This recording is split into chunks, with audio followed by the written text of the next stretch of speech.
नास्ति अविवेकात् परः प्राणिनां शत्रुः। अनंत उपकारी पूज्यपाद आचार्य भगवान सोमदेव सुरेश्वरी महाराज रचित नीति वाक्यामृत ग्रंथ में एक और सूत्र में आज प्रवेश करेंगे। सारी दुनिया के जीवों के शत्रु हम चाहे कोई भी मानते हो। मेरा खून करने वाला मेरा शत्रु, मेरा पैसा ले जाने वाला मेरा शत्रु, जगत के चौराहे पर मेरी इज्जत का कचरा करने वाला मेरा शत्रु, हम कुछ भी मानते हैं। आचार्य भगवान का ये कहना है, अविवेक से भयंकर शत्रु दुनिया में कोई नहीं है। आज आपके सामने दो चार प्रश्न मैं आपको पूछना चाहता हूं। आपके कमरे में अंधेरा हो, मोमबत्ती जली हुई हो और अगरबत्ती की सुवास हो, दो में से एक को निग्लेक्ट करने का आपके जीवन में निश्चित तौर से प्रसंग आता है। आप किन को निग्लेक्ट कर पाएंगे? रिपीट, अंधेरा कमरा, जली हुई मोमबत्ती और जली हुई अगरबत्ती। एक प्रकाश देती है, नंबर दो सुवास देती है। मोमबत्ती का काम प्रकाश देने का, अगरबत्ती का काम प्रकाश देने का नहीं मगर सुवास देने का।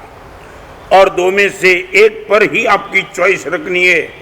आप किस पर हो सके तो दोनों रखो, मगर आपके सामने दो में से एक ही विकल्प आता है, या तो प्रकाश या तो सुवास। आप किसको रखेंगे?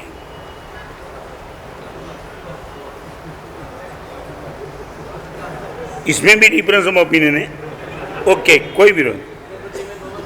हाँ, एक बात, दो में से एक को निग्लेक्ट करना कंपलसरी आपके सामने है। या तो नंबर एक पर आपको पसंद करना है तो आप प्रकाश पसंद करेंगे कि सुवास पसंद करें, क्योंकि कमरे में अंधेरा है। हाँ, ओके, बराबर है। सुवास नंबर दो पे रहेगी या नंबर एक पे प्रकाश रहेगा। आज मैं आपके सामने वो बात करना चाहता हूं, प्रकाश वो विवेक है और सुवास वो सद्गुण है। आपके सामने दो चॉइस है, या तो सद्गुण पसंद करो या तो विवेक पसंद करो। आपको विवेक का प्रकाश पसंद करना पड़ेगा, ताकि प्रकाश में सब कुछ क्लियर आपको दिखाई पड़ेगा, सुवास में सब कुछ क्लियर आपको दिखाई नहीं पड़ेगा।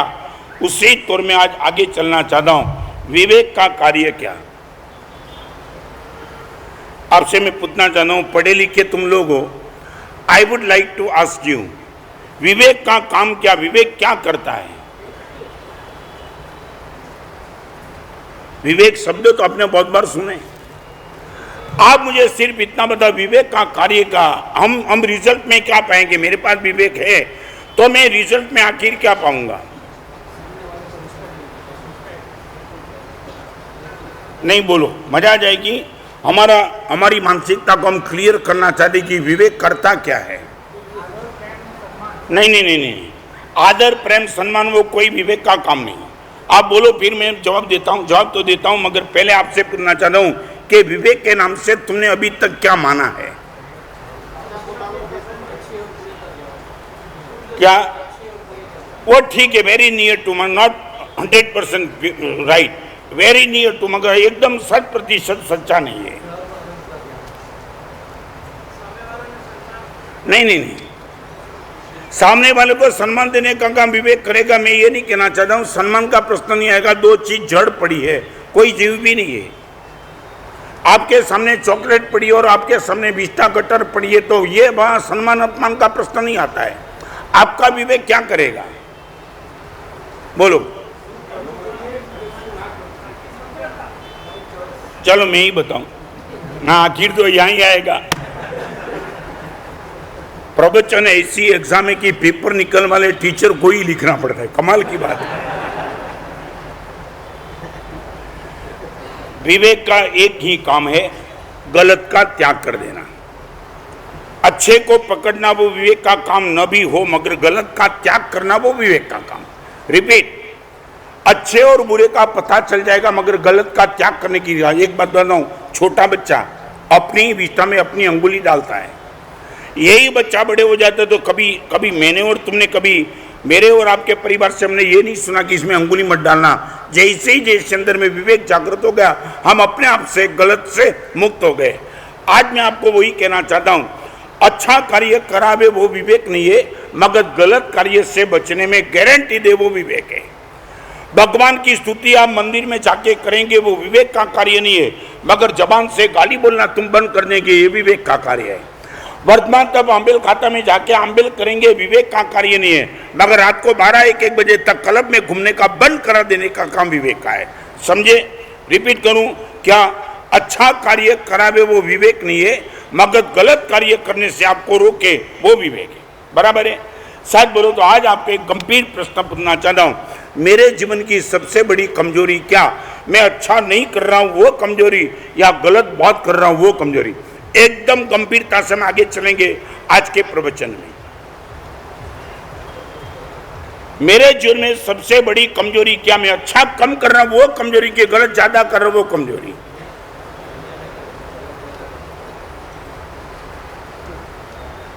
आज इतनी बड़ी सभा में जो भी आपको ठीक लगे वो बोलो, नहीं मैं अपने आप से महाराज साहब जीवन में परिवर्तन लाने का प्रयास करूं तो कहां से करूं? मंदिर में नहीं जाता वो मेरे जीवन की कमजोरी, के थिएटर में बार बार जाता वो कमजोरी। एकदम मेरे कहने से नहीं, आप एक बार ऑब्जर्व करके आप बोलो तो 2 मिनट में रुक जाऊं, मगर एकदम गंभीरता से आज के प्रवचन का मुझे जवाब चाहिए। What is my weakness in life? दान नहीं करता हूं वो मेरी कमजोरी, की अनिति के रास्ते पे मैं बहुत भागता रहता हूं वो मेरी कमजोरी। परमात्मा के मंदिर में जाकर के दर्शन नहीं करता वो कमजोरी, के थिएटर में ही बैठा रहता वो कमजोरी। आप बोलो,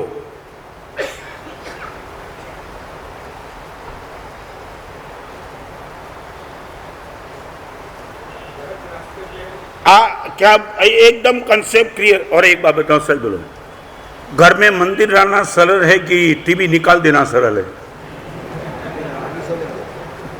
अभी खोपड़ी में बैठ गया सीधा। सच बोलो, 2 में से ज्यादा इजी क्या है? एक और परमात्मा का मंदिर घर में लाना, परमात्मा को लाना और परमात्मा से भक्ति करते रहना वो सरल, दैट मीन्स अच्छे को घर में प्रवेश करना। और नंबर 2 टीवी को निकाल देना। 2 में से ज्यादा सरल क्या? हाँ, भगवान को घर में, माने मेरे बिहार के पहले सभी के घर में भगवान आ जाएंगे।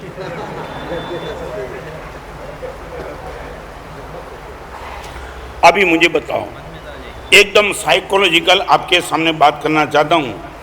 आप ये बोलते हो महाराज साहब घर से टीवी निकालना कठिन है, मंदिर लाना सरल है। अभी हर मंदिर में एक फॉर एग्जाम्पल, थिएटर में नहीं जाना वो कठिन है, मंदिर में जाना वो सरल है। बराबर है? बराबर।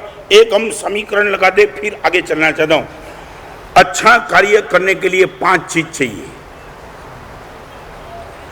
आज बारिश के बीच में भी तुम प्रवचन में आए, 5 चीज चाहिए। नंबर 1, मेरे पास प्रवचन में मंदिर में जाने का समय चाहिए। नंबर 1, बराबर है? आप मंदिर में जाना चाहते हो मगर आपके पास समय होना चाहिए। रात को 12 बजे आप मंदिर, बराबर समय। नंबर 2, सामग्री चाहिए। माने हिमालय की चोटी पे आप मंदिर जाने का मन करो, समय है मगर क्या नहीं है, मंदिर ही नहीं है। बराबर। नंबर 1 समय चाहिए, नंबर 2 सामग्री चाहिए, नंबर 3 संयोग चाहिए।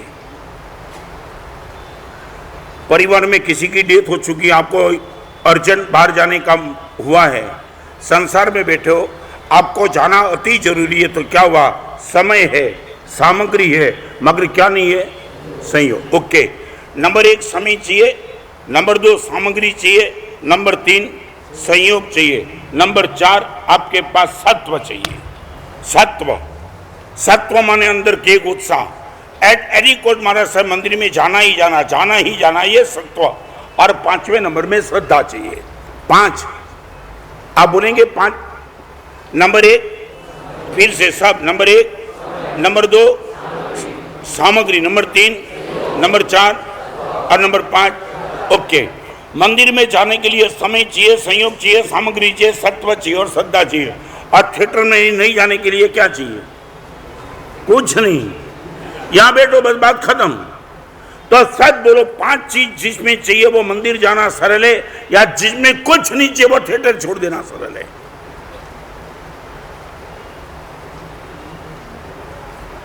आपके सामने मैं बात रखना चाहता हूं, आप मुझे बताओ। हाँ? नहीं, मैं ये नहीं कहना, मैं ये कह रहा हूं मंदिर में जाकर के प्रभु को मिलना वो 5 चीज पे डिपेंड है, मगर थिएटर में नहीं जाना वो किसी पे डिपेंड नहीं, आपके हाथ में नहीं जाना, बस बात खत्म। Very easy. क्या मंदिर में जाना कि थिएटर में नहीं जाना? प्रशांत भाई बोलो, क्या है?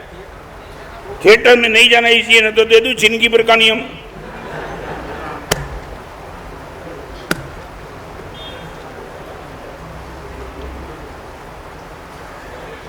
आप में जो भी ताकत है मुझे बताओ। नहीं, आज हम कंसेप्ट क्लियर करना चाहते हैं कि अच्छा नहीं, अच्छा करना डिफिकल्ट है या गलत को छोड़ना वो डिफिकल्ट है।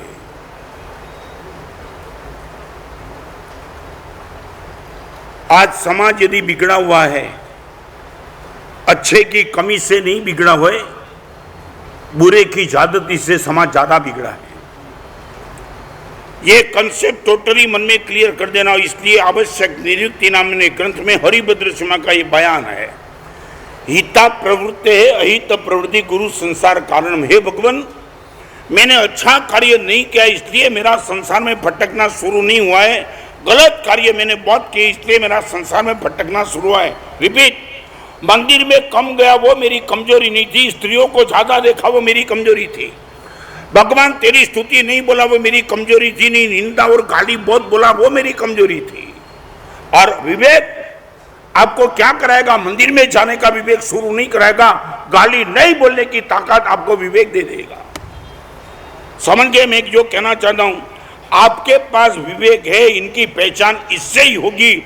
आप गलत कार्य कम करते चलते हो, मान लेना पड़ेगा आपके पास विवेक है। शायद बोलो, ये विवेक आपके पास उपलब्ध है?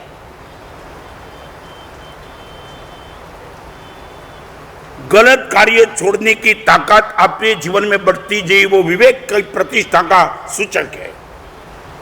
आपके पास विवेक की स्थिति है, आप बोलेंगे कि महाराज साहब कोई भी गलत कार्य करने के पहले विवेक अलर्ट कर देता है। Please don't go in this. Vivek रोकेगा। आपको क्या लगता है मेरा प्रवचन आपको अच्छे मार्ग पे लाने का प्रयास करे, वो नंबर 2 पे गलत के त्याग की ताकत मेरे प्रवचन से यदि आ जाए, आपको मान लेना कि गुरुदेव 100% प्रवचन को हमने सफल कर दिया है। आपको मालूम है संडे के दिन मैंने नियम वो नहीं दिया था कि मंदिर में जाना, मैंने क्या दिया था? 11 बजे के पहले। ये क्या था? विवेक का काम था। मंदिर में जाना आसान था, मगर 11 बजे के पहले घर में एंट्री लेना वो रियली टफ था। मगर इसलिए मैंने नियम दिया कि कम से कम, और कल का भी नियम मैंने क्या दिया? क्या भगवान सारे जो भी दुश्मन माने नेगेटिव बात बताए ने, मेरे मित्रों को सुखी करना वो तो हम बहुत बोलते हैं, मगर भगवान मेरे दुश्मन को भी सुखी करना ये मन कभी कबूल नहीं करता है। मेरे दुश्मन को महाराज साहब सुखी करने की बात मैं करूंगा, फिर वो दुश्मन कैसे रहेगा? वो दिक्कत है। तो आज आपके सामने वो बात पूछना चाहता हूं। हम यहां से आगे चलेंगे। महाराज साहब, हृदय में विवेक की प्रतिष्ठा हम चाहते हो?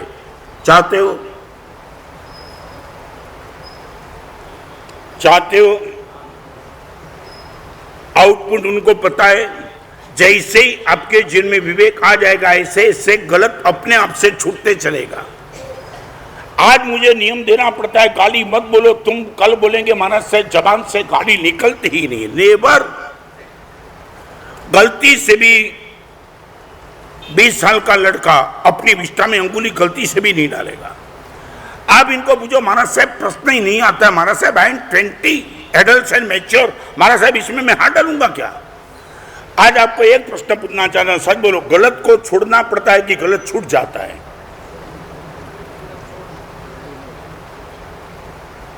अभी आपकी मानसिकता क्या है? गलत का त्याग करना पड़ता है कि गलत का त्याग अपने आप से हो जाता है? आपको क्या लगता है? अभी आप जिस स्टेज पे हो वो स्टेज आपकी कौन सी है?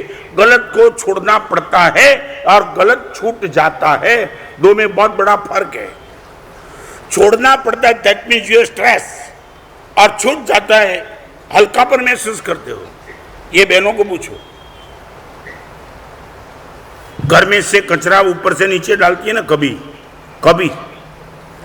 शायद बोलो कचरा डालने का प्रयास करने के पहले घर की खिड़की बंद कर देती हो। मालूम है जयेश क्यों? हाँ, एक और कचरा डालना और दूसरी ओर कचरे को आने का जो रास्ता है वो खुला रखना, दो में से तो जमेगा नहीं, बराबर है। तो और बहनों को मुझे सच बोलो, कचरा डालने के बाद कभी 5 बहनों के बीच में उसने प्राउड किया मैंने कचरा डाल दिया? हाँ नहीं, क्यों नहीं? एक बात मुझे सच बोलो, बहनों कचरा का त्याग करते कि बहनों को कचरा का त्याग हो जाता है? प्रशांत में बोलो क्या हाँ रूटीन माने कभी बहनों ने 4-5 बहनों के बीच में कभी प्राउड तो नहीं किया ना कि मैंने 2 बाल्टी भर के कचरा डाल दिया, सबसे ज्यादा कचरा मैंने डाला, वो तो नहीं ना? नहीं ना, पक्का। अभी आऊं आप पर, साथ बोलो पैसे का त्याग करते हो, तुम बोलते हो कि मैंने कचरा डाल दिया? नहीं बोल, पूछना चाहता हूं, आप 5 लाख का डोनेशन देते हो और 5 लोगों के बीच में आपको मन होता है कि गुरुदेव मैंने 5 लाख का डोनेशन दिया, अभी मुझे बताओ पैसे को तुम क्या मानते हो? कचरा मानते हो? क्या मानते हो? क्या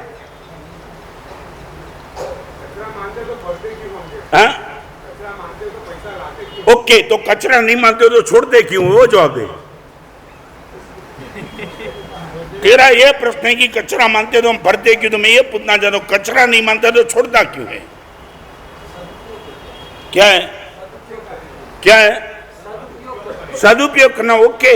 मगर कचरे के लिए तुम्हें, पैसे के लिए तुम्हारे मन में मानसिकता क्या? एक छोटा सा प्रश्न मुझे, सच बोलो, बैंक में पैसा जमा कराओ तब आपकी मेंटालिटी क्या? पैसा सुरक्षित रहता है, बढ़ता है कि कम होता है? रिपीट, 3 विकल्प आपके सामने। बैंक में जब पैसा भरते हो तो 3 विकल्प, या तो पैसा कम होता है, या तो सुरक्षित रहता है, या तो पैसा बढ़ता है। आपकी मेंटालिटी क्या? बोलो, आज आपको छोड़ने वाला नहीं हूं। सुरक्षित रहता है और ओके। सच बोलो, दान करो तो पैसे के लिए तुम्हारे मन में मानसिकता क्या? कम होता है, सुरक्षित की बढ़ता है? तो फिर कम दान क्यों करते हो? अरे यार कमाल की बात करते हैं। शायद बोलो, बैंक में तुम पैसा जमा कर दो, 6 साल के बाद मिलेगा, एफडी माना सा सीधी डबल हो जाएगी, तो पैसे के लिए तुम्हारी मानसिकता क्या? मैं रिपीट करना चाहता हूं, दान करते हो तब मन में क्या भाव आता है? पैसा पुण्य बढ़ता है कि पैसा कम होता है? रिपीट, शायद बोलो तो फिर ये कम क्यों करते हो? क्या है? शायद बोलो, जितना होता है उतना करते हो कि जितना चाहते हो उतना करते हो? हाँ, अभी देखो बात घुमाई। क्या हुआ? तुम्हारे मन का कंसेप्ट क्लियर कर दो। दान करते हो तब तुम्हारे मन में एक ही बात है कि महाराज साहब पैसा, और एक बात बताओ, दान का 3 कलंक बताओ, कभी बताऊंगा, मगर आप 3 कलंक आपका बताओ, आपकी कमजोरी दान के क्षेत्र में क्या है? नंबर 1, सबसे पहले यदि नहीं करना पड़े तो अच्छा, ये आपका मन का भाव।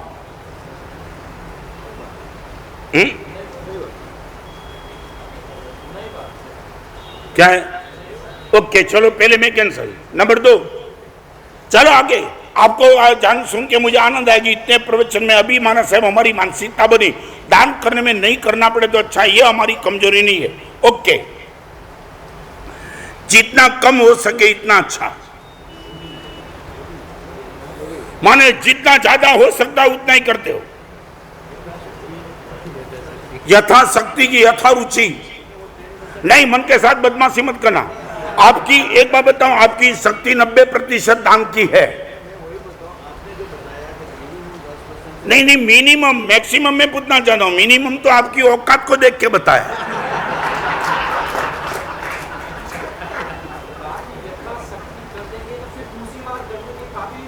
नहीं, भगवान ने यथाशक्ति धर्म बताया, नॉट ओवर, नॉट लेस। आपकी ताकत से ज्यादा मत करो, मगर आपकी ताकत से कम भी मत करो। सच बोलो, हृदय से बता दो। आप जहां भी ₹1,00,000 का डोनेशन देते हो, तुम बोलते हो मैंने यथाशक्ति दिया, पक्का लाख का ही डोनेशन देने की तुम्हारी ताकत थी। तुम बोलो 10 लाख मुझे से दे सकता था, मगर मेरे मन का भाव नहीं, इसलिए 1 लाख ही दिया। सच बोलता हूं कि झूठ बोलता हूं? मैं यथाशक्ति और यथारुचि के बीच में फर्क समझ लो। मेरे मन में हो इतना दान करूं, वो यथारुचि, और मेरी ताकत है उतना दान करूं, यथाशक्ति। यहां बैठने वाले यथाशक्ति दान करते कि यथारुचि दान करते? हाँ, हो गया पक्का? या पहले से कबूल कर दिया होता तो 5 मिनट बिगड़ती नहीं मेरी।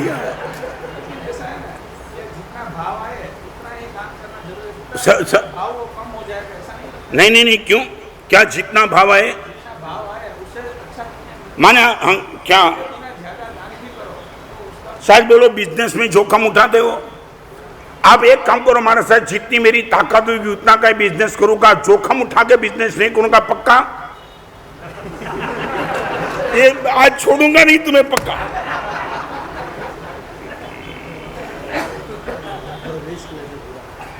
धर्म के क्षेत्र में तुम सब लॉजिक लाते हो, तो मेरे संसार के क्षेत्र में कोई लॉजिक नहीं। जानबूझ करके जोखिम उठा के कर्जा लेकर के लोन क्रेडिट कार्ड से पैसा लेकर के तुम बाजार में घूमने वाले, और यहाँ धर्म की बात आती है तो सीधा बोलते महाराज साहब अभी सोच सोच के दान करना चाहिए, नहीं करना तो मत करो, विरोध नहीं है, मगर मन को मानाबाजी के बाद अपने पैसे की मूर्छा को बचाने का पाप मत करो। आप बोलो महाराज साहब 10 लाख की मेरी ताकत है, मगर लाख से ज्यादा देने का मेरा भाव नहीं है, ये बोलो ताकत मेरी 10 लाख की नहीं है, मत बोलो। आप बोलो ताकत 10 लाख से भी ज्यादा है, but I wish only 1 lakh, इतना तो कम से कम सरलता से कबूल कर दो।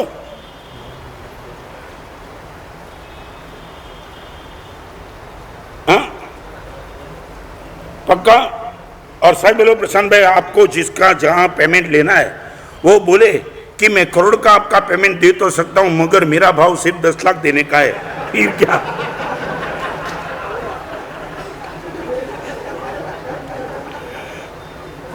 सच बोलो नहीं है? नहीं अभी बोलो, अभी बोलो सामने वाले का पेमेंट लेगा तब इनके भाव को लेकर के लेंगे, इनकी शक्ति को लेकर लेंगे। आप मुझे बताओ क्या?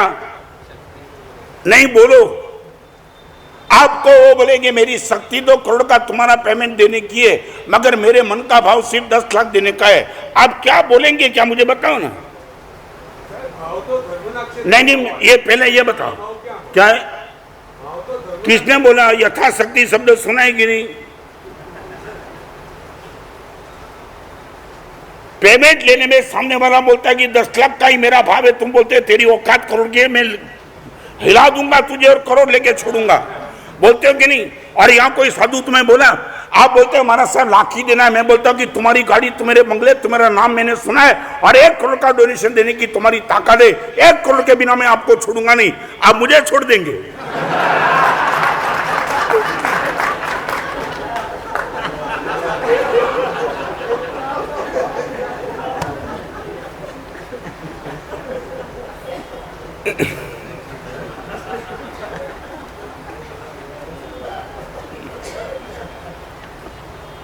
तुम्हारा डबल माइंड क्यों चलता है?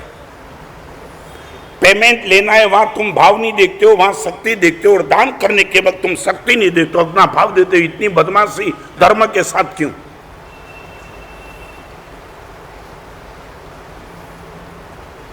और तुम यहां वजह से बोलते हो महाराज साहब भाव नहीं है तो बलात् क्यों देना, सामने वालों को फोर्स करने की जरूरत क्या है? ये सब तुम्हारा लॉजिक है कि नहीं? महाराज साहब मैंने बोला सो बोला, लाख से ज्यादा नहीं देना, नहीं देना, बस मेरा भाव इतना ही है, ये तुम बोलने वाले कौन? और एक बार इनकम टैक्स ऑफिसर वाले को बोला कि मेरा 10% टैक्स देने का भाव है, भले हिंदुस्तान गवर्नमेंट का कानून 50% हो, मेरा भाव इतना ही, चलाते गवर्नमेंट क्या? जयेश क्या मारे वहां तुम्हारा कोई भाव चलता नहीं। अरे आगे चलो 5 स्टार होटल में जाके बोलो 10 रुपए का प्लेट देने का मेरा भाव है, भले मैंने 200 का खाया, चलता है तुम्हारा? और एक बार सच बोलो, तुम्हारा भाव कहाँ भी नहीं चलता है, सिर्फ धर्म के क्षेत्र में हम चलाते हैं, बाकी चलता तुम्हारा कहाँ नहीं। 5 स्टार होटल में एयरपोर्ट पे जाओ, दुनिया भर में जाओ, सामने वाले ने जो तय किया वही तुम्हें देना पड़ता है, नहीं तो तुम जा नहीं सकते हो। और एक धर्म स्थान तुमने ऐसा पकड़ा है या कोई तुम्हारी शक्ति की बात फोर्स नहीं कर सकता है, बस मेरा भाव नहीं है। और अब ये भी कपड़े निकाल के बोल सकते हो 1 रुपये का डोनेशन मुझे नहीं देना है, कौन करेगा तुम्हारे सामने बात? इतना बेकार तुमने धर्म का स्थान माना है कि तुम्हारा भाव हो तो ही दो, नहीं तो नहीं, और फिर भी तुम्हें धर्म स्थान में अलाउ करना हमको। 5 स्टार होटल में तुम बोलो मैं आऊंगा मगर पैसा नहीं दूंगा, वो ब्लैक कैट कमांडो मार के निकाल देगा तुम्हें। और यहां तुम बोलो महाराज साहब 2 करोड़ का बंगला है, 4 करोड़ का टर्नओवर है, घर में 5 गाड़ी है, मगर रुपये का डोनेशन नहीं देना चाहता हूं, फिर भी मुझे संघ में रखो और मुझे मंदिर में आने दो, कोई है तुम्हें पूछने वाला?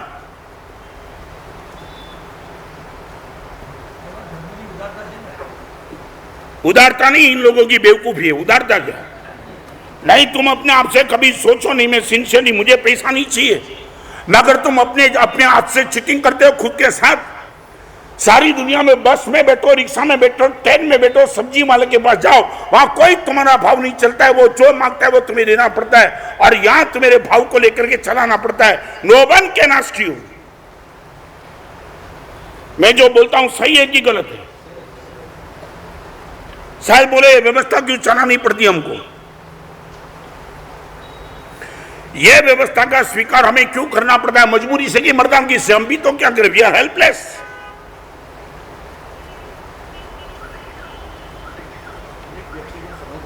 क्या है? नहीं, संको नहीं, खुद को समझना चाहिए। एक बात समझ लो, नहीं बाकी कोई नहीं समझे। मैं नहीं समझा पाया, तुम क्या समझा पाएंगे? भगवान भी नहीं समझा पाए। एक बात बताओ, कोई समझा नहीं पाएगा, खुद को ही समझना पड़ेगा। नहीं, यही तो प्रवचन में मैं कहना चाहता हूं कि खुद को तो तुम समझो। बारडोली वाले रसिक भाई थे, शांत हो गए अभी, रसिक लाल मगन लाल बारडोली वाले। मेरा वहां चातुर्मास था। शायद मेरे 50 साल की जिंदगी में ऐसा उदार आदमी शायद मैंने नहीं देखा, शायद मे बी पॉसिबल, मैं कहीं भूल भी गया हूं। जिस टाइम मेरा चातुर्मास था, वहां 18 कौम के लोगों ने रसिक भाई का सम्मान का प्रोग्राम रखा। मुसलमान, सिंधी, पटेल, राजपूत, सुथार, मोची जो भी थे, मेरी उपस्थिति में 18 कौम ने इकट्ठा होकर के रसिक भाई का बहुमान किया। कोई भी कम्युनिटी का कोई भी पेशेंट ऑपरेशन के लिए आता है, चाहे मुस्लिम हो, सुथार हो, रसिक भाई ने बोल दिया था उनकी 10 रुपया देने की ताकत है, उससे ज्यादा मत लेना, पुनः का पूरा ऑपरेशन का खर्चा मेरे से लेना। पूरी बारडोली में उनकी खुली ऑफर थी, नॉट ओनली फॉर जैन्स, पूरी बारडोली। और 18 कौम ने, मुसलमान से लेकर के सभी ने जब रसिक भाई का बहुमान किया, मेरी जिंदगी में मैंने पहला प्रसंग ऐसा देखा। 18 कौम ने बहुमान करने के बाद रसिक भाई ने उनका जवाब देने का जब मौका आया, बड़े शालीन, बड़े सरल, कोई वक्तृत्व शक्ति, पर्सनालिटी उनके पास नहीं थी, मगर जो बोले ने वो शब्द यहां से नाभि से निकले थे। हाथ जोड़ के उसने विनती की, मुझे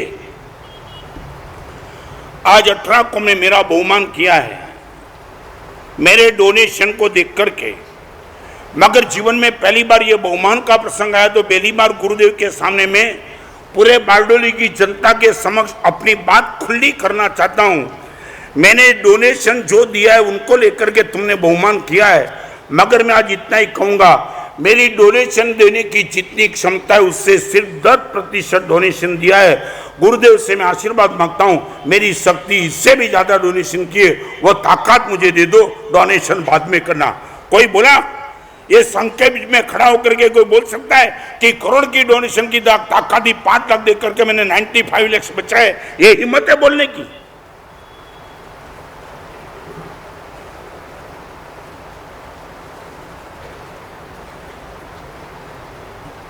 और तुम तो यहाँ का तो मुझे अनुभव नहीं है, मगर कभी कभी चातुर्मास के बाद तुम दूसरा कोई क्षेत्र वाला फोन करेगा ना, रत्न सुमा का चातुर्मास सोच के कराना बहुत खर्च होता है, तुम तो हमारा भी ये पट्टी उतार दो। नहीं सच, हाँ तुम्हारा मुझे कोई भरोसा नहीं है। हाँ, हजारों की भीड़ इकट्ठी होते हैं, मगर बाहर जाकर के बोलते हैं गुरुदेव का खर्च बहुत। मेरा क्या खर्चा, ये तुम्हारे लिए बना कि मेरे लिए? मैं आपको पूछना चाहता हूँ, यह मंडप की व्यवस्था तुम्हारे लिए कि मेरे लिए?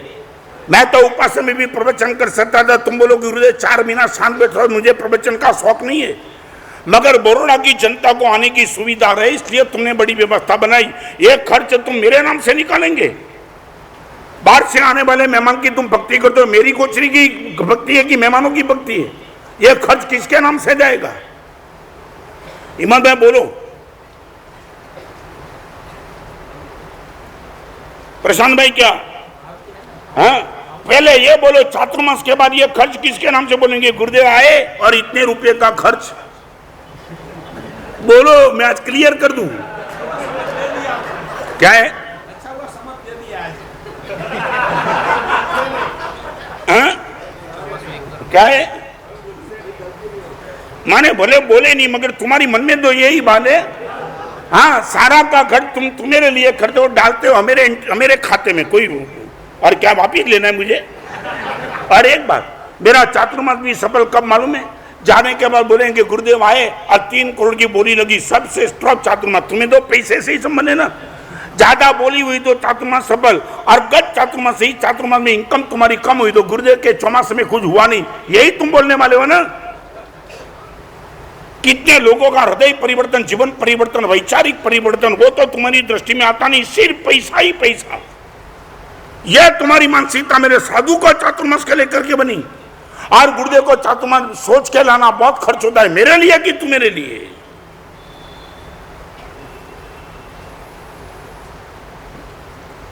Am I right? Very right, इसमें भी आगे लगाया, अच्छा हुआ।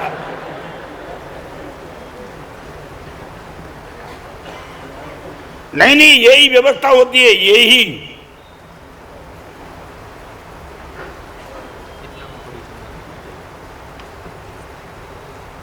लड़का को लड़का मोबाइल लाता है, तुम बोलते हो कितने में मोबाइल लाया, और मेरे लिए पूछेगी रत्न का चातुर्मास कितने में पड़ा।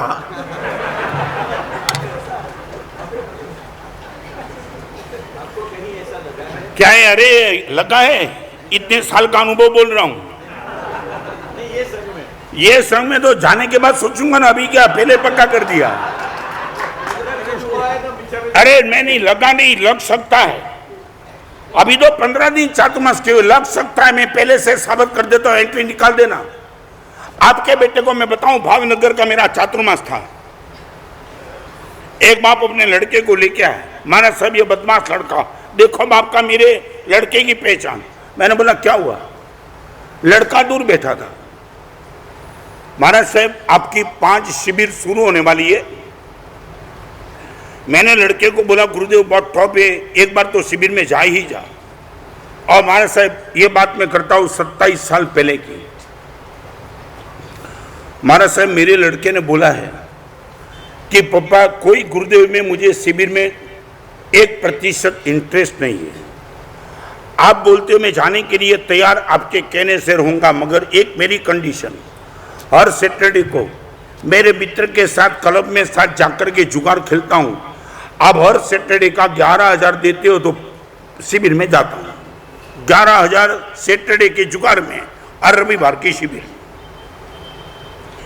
महाराज साहब मेरा बेटा ये कंडीशन रख करके बैठा है, महाराज साहब लाखों करोड़ों रुपए का मालिक, और वो जुगाड़ के लिए 11,000 मांगता है शिविर में आने के लिए। क्या करूं महाराज साहब बेटे को? मालूम है प्रशांत भाई मैंने बेटे को क्या कहा? बाप को कहा, मैंने बोला एक काम कर सकते हो क्या, 5 सैटरडे का 55,000 साथ में दे दो जुगाड़ खेलने का। लड़का दूर बैठा था, नजीक आ गया, उसको लगा ये तो अपने वाले लगते हैं।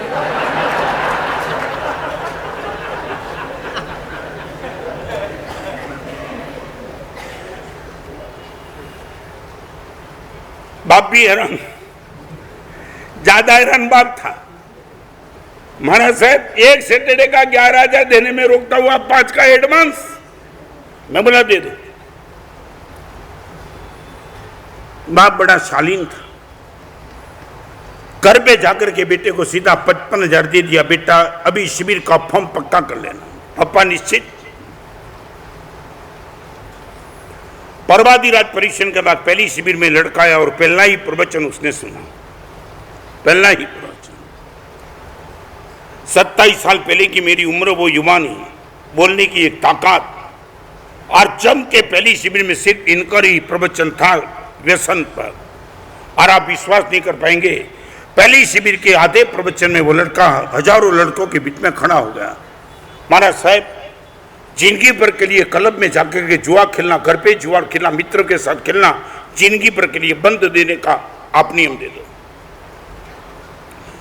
जो लड़के को 5 साल में 5 सैटरडे का एडवांस 55,000 दे दिया था, वो लड़के ने पहली शिविर के पहले प्रवचन में जिंदगी भर का जुगाड़ छोड़ दिया। और वही बाहर जाकर के उसने अपने पिताजी को फोन किया, पप्पा पप्पा बहुत अनंत अनंत आपका उपकार, गुरुदेव के प्रवचन में मुझे लेके रो रहा था, मोबाइल नहीं था वो टाइम। पप्पा ने बोला क्या हुआ बेटा? पप्पा चालू प्रवचन में शर्म छोड़ करके सबके बीच में खड़ा हो गया, जिंदगी पर का नियम लिया। आपको बताऊं मैं, दूसरा प्रवचन शिविर का बाकी था, वो बाप अपने बेटे को लेने के लिए आया था, सम्मान करने के लिए, सत्कार करने के लिए। बेटा कमाल कर दिया, कमाल। जैसे ही लड़का निकला, बाप चिपक के तार तार रोने लगा। और यही लड़का घर पे गया शाम को, पिताजी मेरे पास आए, महाराज साहब लाखों रुपया दे करके लड़के को मैंने सुधार पाया था, और 1 रुपया लिया बिना अपने लड़के की जिंदगी सुधार दी। महाराज साहब अनंत अनंत उपकार आपका, हम आपको क्या देंगे। यह परिवर्तन कभी तुम्हें दिखता नहीं, और एक गुरुदेव का खर दिखता है। कभी गलती मत करना है। आपके बेटे को 1 करोड़ दे दो, आपका बेटा बिगड़ जाएगा, और एक दिन प्रवचन में तुम लाओ आपके बेटे को, मैं सुधारने की जिम्मेदारी लेता हूं। पैसा देके तुमने बेटे को कहां भेजा, और बिना पैसे एक बार यहां तो लाना था मेरे पास। आ रही है वो शिविर परवादीराज परिश्रम के बाद। एज लिमिट क्या रखी है जयेश? 15 से ओनली 35, नीचे वाले नहीं और ऊपर वाले भी नहीं। क्या है? क्या? मुझे कई लोग पूछते हैं महाराज साहब यही एज रेंज क्यों लिखी है? रतलाम में एक लड़का ऐसा मर्द का बच्चा निकला। महाराज साहब शिविर में इतनी उम्र रखते हो, बच्चा नहीं था, वो बच्चे का बाप था, खड़ा हो गया। महाराज साहब शिविर में यही एज रेंज रखते हो, तो एक काम करो आपकी एज क्यों बढ़ी है? अरे मैं बोला कमाल कर दिया तूने यार। और उसने बोला कम से कम महाराज आपकी जितनी एज है उन लोगों को रखो। मैं छोड़ यार। और कई लोग मुझे पूछते हैं महाराज साहब इतनी एज रखने के पीछे राज है? मैं बोला राज आपने कभी देखा होगा, मेरी और आपकी बात बताओ, बचपन होता है ना, बचपन वो अकेला मांगते रहता है। बचपन क्या रहता है? मांगते रहता है। माँ के पास दूध, खिलौना, थोड़ा बड़ा होता है तो फिर टीचर, क्लास, एडमिशन की फी, कॉलेज फी की, मोबाइल लाओ, ड्रेस लाओ, मांगते रहता है, मांगते रहता है, मांगते रहता है। ओके, सच बोलो बाप को कभी बेटे ने दिया सुबह बचपन में? नहीं, नेवर। बराबर है, बचपन मांगने वाला है। और बुढ़ापा? आप बोलो यार, बुढ़ापा मांगने वाला, वो भी मांगने वाला। बेटा लकड़ी लाओ, मैं चल नहीं पाता हूँ। बेटा दूध लाओ, भी मेरी पेट की ताकत खत्म हो गई। बेटा अभी डॉक्टर के पास ले जा, दवाई लेना है। बेटा इनके पास, इनके पास, इनके पास। वो बुढ़ापा भी मांगते रहता है। बराबर, एक बचपन होता है वो मांगते रहता है, बुढ़ापा मांगते रहता है। ये युवा हो वो ही देता रहता है। नहीं समझे तुम?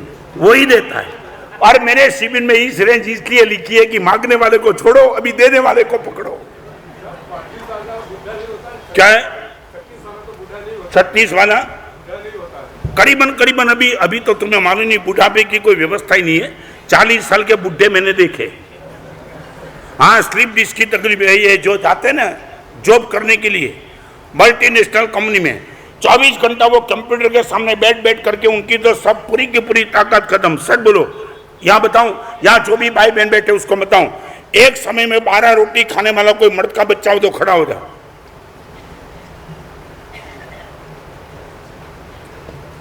तुम 12 करोड़ रुपया खा गए, 12 रोटी नहीं बचती है तुम।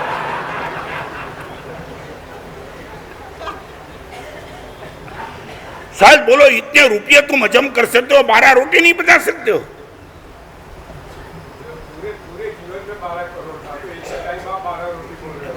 क्या है? मैं बताऊं तुझे, पालनपुर में बिहार करके जा रहा था, जंगराल नाम का गांव था, जंगराल। और उपाश्रय था नहीं। आगे किसी गांव को पूछा था भाई वहां ठहरना, तो उसने बोला महाराज साहब एक माजी है अबाउट 75, वहां महाराज साहब ठहरने की जगह है, बहुत बड़ा मकान है और आप वहां मजे से ठहर पाएंगे। ओके, हम गए। She was alone 75। महाराज साहब आओ, इतना बड़ा बंगला है महाराज साहब, आप कहीं भी ठहरो। गर्मी के दिन कपड़े पसीने से भीग गए, कपड़े पसीने से भीगे थे। आज शाम को डोरी लगा के मैं कपड़ा सुखा रहा था। आधा घंटे के बाद कपड़े सूख गए। मैं कपड़ा लेने के लिए जब गया ना, तो वो 75 एज की जो उम्र वाली डोसी माँ थी ना, वो भोजन कर रही थी। साधुओं के देखने का तो प्रश्न आता ही नहीं। मगर कपड़ा नीचे गिरा तो नीचे कपड़े गिरे हुए कपड़े को उठाने के मैं देखा वो डोसी माँ की थाली दिखाई पड़ी। 10 रोटी का बज्जर की एक रोटी, गेहूं की 10 रोटी होती है ना, इतनी बड़ी बज्जर की एक रोटी जो 10 रोटी की हो सकती है वो खा रही थी। और बाजू में छाछ थी, छाछ। तमने आम गुजराती आवड़े ने, बोगणनु भरीने छाछ, बोगणनु। हवेनी जनरेशन है ने बोगणनु बोगणनु कई खबर नहीं पड़े। हाँ हाँ, आ एडवांस टेक्नोलॉजी में शब्द पण गया बधा। तमने ख्याल आव्यो ने बोगणनु એટલે પ્રશાંતભાઈ ખ્યાલ આવે શું? છાલ્યું નહીં, વાટકો પણ નહીં, હા નાનો ખડો, એ એમાંથી વાટકામાં છાશ કાઢી કાઢીને પીતી थी। 75 साल की उम्र में इतनी छाछ और 10 रोटी की एक बज्जर की रोटी, मैं देख के हैरान। मैं बोला ये ताकत खाने की। और उसी टाइम बाजू में काम करने वाली एक बहन, एक भाई की पुत्र वधू मिलने के लिए आए। माँ कैसा हो? वो आवाज में प्रेम, माँ कैसे हो? मजे में। और वो 75 साल की डोसी का वो जवाब था, देख अभी स्वास्थ्य थोड़ा बिगड़ा है तो खुराक आधा हो गया है। तुम समझते हो कुछ?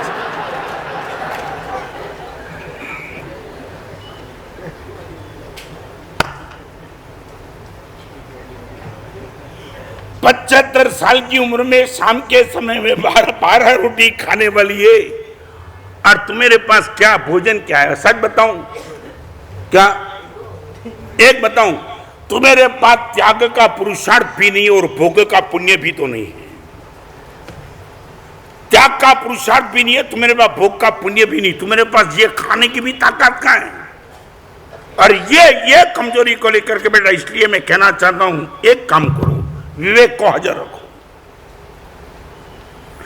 प्रकाश की उपस्थिति में कचरे के ढेर पर आप नहीं जा पाएंगे जानबूझ करके। रिपीट, आपके घर में तुमने सबसे पहले लाइट की, सबसे पहले तुम घर में दाखिल नहीं होते, सबसे पहले स्विच लाइट और 1-2 मिनट के लिए खड़े हो जाते हो और आपको लगता है वहां प्रकाश नहीं है, वहां हर जगह कचरा दिख रहा है, आप कचरे तक नहीं जाएंगे। बराबर है? ये काम किसने किया? प्रकाश ने।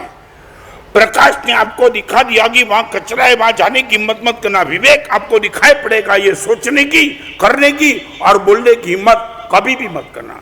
महाराज साहब गाली बोलता नहीं बोल नहीं सकता हूं, विवेक का प्रकाश मेरे पास है। महाराज साहब दुनिया में मेरे सामने अंगुली करे ऐसा कार्य में करता नहीं, वो नहीं। महाराज साहब अभी कर नहीं सकता हूं, समाज की नजर में महाराज साहब में उतर जाऊं, मेरा विवेक मुझे ना बोलता है।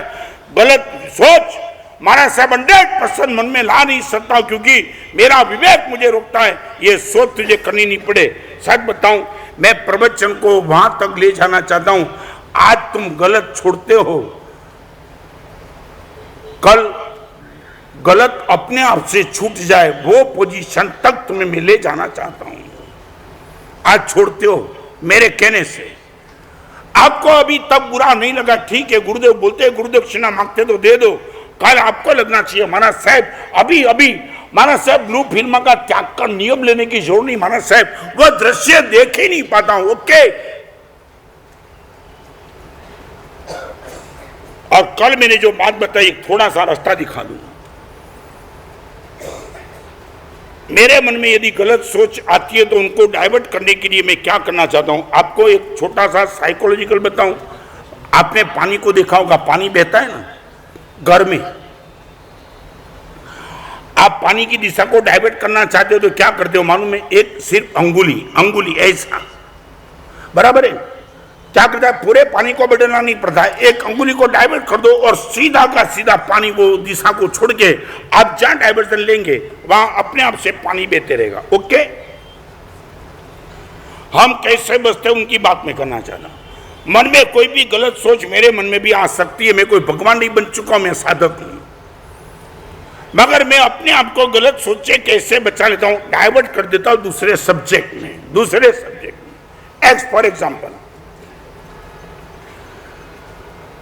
बॉम्बे में रह के आया मैं, और बॉम्बे में रहता हूं तो बहुत परमात्मा के मंदिर में दर्शन करने का मौका भी तो मिलता है। और जैसे ही कोई गलत सोच है उसी टाइम बॉम्बे नंबर 1 से शुरू कर देता हूं, फोर्ट में शांतिनाथ भगवान, चौपाटी में कल्याण पार्षदान भगवान, बैंड स्टैंड में सहस्त्रबड़ा पार्षदान भगवान, थोड़े वालकेश्वर में ऊपर जाओ सुपार्षदान भगवान, इससे भी आगे चले जाओ आदिनाथ भगवान, श्रीपाल नगर में जाओ तो मुनीश्वर स्वामी भगवान, आदेश्वर भगवान, चंदनबड़ा में आ जाओ महावीर स्वामी और पार्षनाथ, नवजीवन में चले जाओ भीड़ भंजन पार्षनाथ, गोवालिया टेंग में चले जाओ संकेत पार्षनाथ भगवान। ये क्या हुआ, ये क्या हुआ? मेरे एक सोच को डाइवर्ट कर दिया। अभी जो सोच गलत आ रही थी, मन का कब्जा जमा रही थी और उसी टाइम डाइवर्ट कर दिया, बात खत्म हो गई। मैं आपको इतना कहना चाहता हूं, सच बोलो, आपके पास गलत सोच कभी भी आ जाए, थोड़ा सब्जेक्ट को डाइवर्ट कर दो। और एक बार मैं कहना चाहता हूं, प्रयोग करके मुझे बताना कि डाइवर्ट करने का क्या लाभ होता है। महाराज साहब, वो सोच गई सो गई, आई नहीं कभी। हमारे पास साधु में सबसे बड़ी ताकत डाइवर्जन की है, बहुत ताकत जबरदस्त। कोई भी सोच 1 मिनट में। बड़ौदा का प्रवेश कब हुआ था? पहले प्रवचन में मैंने कौन सा सब्जेक्ट लिया था? बस कोई भी एक छोटा सा सब्जेक्ट दे दिया मन को, मन उसी दिशा में चल पाया, बाकी सब निकल गए।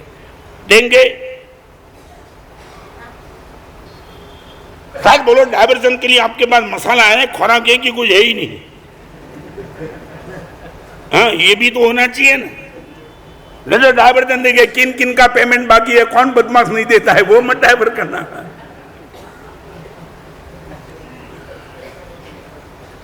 सच बोलो, एक बात छोटा सा आज मजाक कर दूं आपको। सच बोलो, 24 तीर्थंकर में पहले तीर्थंकर भगवान का नाम क्या? जल्दी बोलो, क्या? सच बोलो, उसकी मम्मी का नाम क्या? मरुदेवा। अभी 2 चीज याद रखो, मरुदेवाना ऋषभदेव, याद रह गया? शायद बोलो, कौन से तीर्थ में विराजमान है? शत्रुंजय में, पालीताना में नहीं। हाँ, बराबर। अभी एक तीसरा डिब्बा ऐड कर दो, शत्रुंजय के मरुदेवा के आदिनाथ। शत्रुंजय कहाँ आया? बोलो यार, बराबर। तो एक चौथा डिब्बा जोड़ दो, पालीताना के शत्रुंजय के मरुदेवा के आदिनाथ। पालीताना की स्टेट में है? सौराष्ट्र में। सौराष्ट्र। 5वां डिब्बा, सौराष्ट्र के पालीताना के शत्रुंजय के मरुदेवा के, सौराष्ट्र कहाँ आया?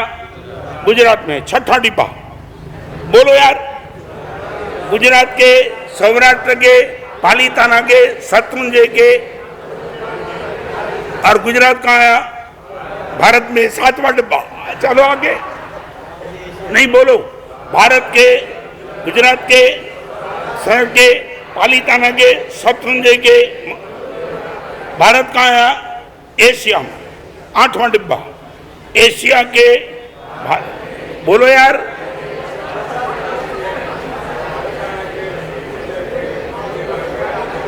ओके, एशिया, बराबर।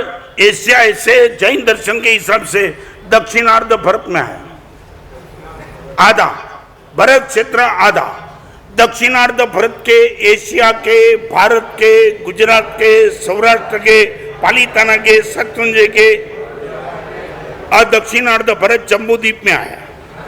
नहीं, आज आपकी भूख बराबर लगाऊंगा।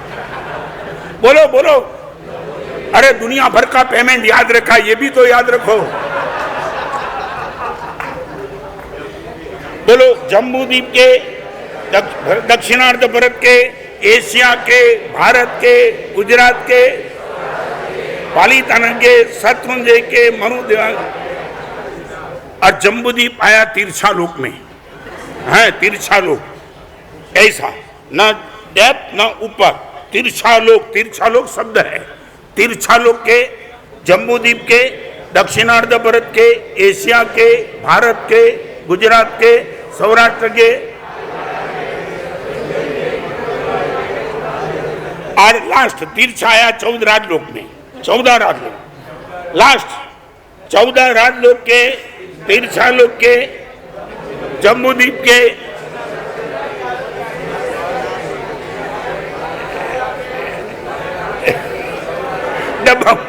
डब्बा उल्टा सुल्टा हो गया। फिर से अभी एक का नाम एक ही बोलेंगे, जितना डब्बा। सबसे पहले 14 राजलोक के नंबर 2, तिरछालोक के नंबर 2, 3, जम्बूद्वीप के नंबर 4, भरत क्षेत्र के नंबर 5, एशिया के नंबर 6, भारत के number 7, number 8 number Saurashtra, 9 number Palitana, 10 number Shatrunjaya 11 number, 12 number और 13 नंबर शत्रुंजय के मरुदेवा के आदिनाथ। ओके, शायद बोलो ये मैं इतना ही कहना चाहता हूं, रास्ते में चलते चलते किसी लड़की को देख करके मन में कोई ऐसा भाव आ गया, एक बार तुम पालीताना की यात्रा पे निकल जाओ, ताकत है गलत सोच के आपके मन का कब्जा जमा ले। मैं वो रास्ता दिखाता हूं, वो रास्ता आप कभी भी साधु को चेक करो, देखो कितना इजी। सिर्फ एक ही इस कॉन्सेप्ट में 13 नाम लेने में तुमने कितना कितना ऐसे जनरल नॉलेज भी आ गया। पालीताना कहाँ आया, सौराष्ट्र में सौराष्ट्र का, गुजरात में गुजरात कहाँ आया, ये सब आपको मैं कहना चाहता हूँ स्कूल के बच्चे को ऐसी टीचिंग चाहिए। ये इंटरेस्ट वाला सब्जेक्ट है, तुम्हें भी इंटरेस्ट आया ना, छोटे बच्चे को रहा तुम्हें भी मजा आई। आज बाहर जाकर के देखो इनका लेसन होते रहेगा, यार कौन सा डब्बा लगाया तूने,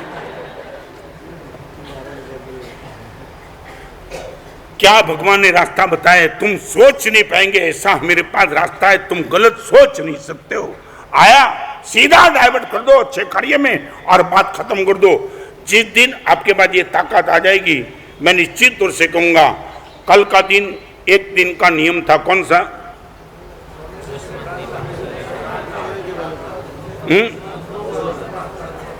रात को सोने के पहले आपकी जिन जिन लोगों के साथ अनबनी हो चुकी है उनके लिए प्रभु से प्रार्थना करना, इन लोगों का सभी का स्वास्थ्य अच्छा रहे। आज एक और नियम, छोटी सी बात, भगवान तेरे से आज एक मंगल कामना करना चाहता हूं, कभी भी मेरे मन में गलत सोच आ जाए उनको इंप्लीमेंट करने की ताकत मुझे मत देना।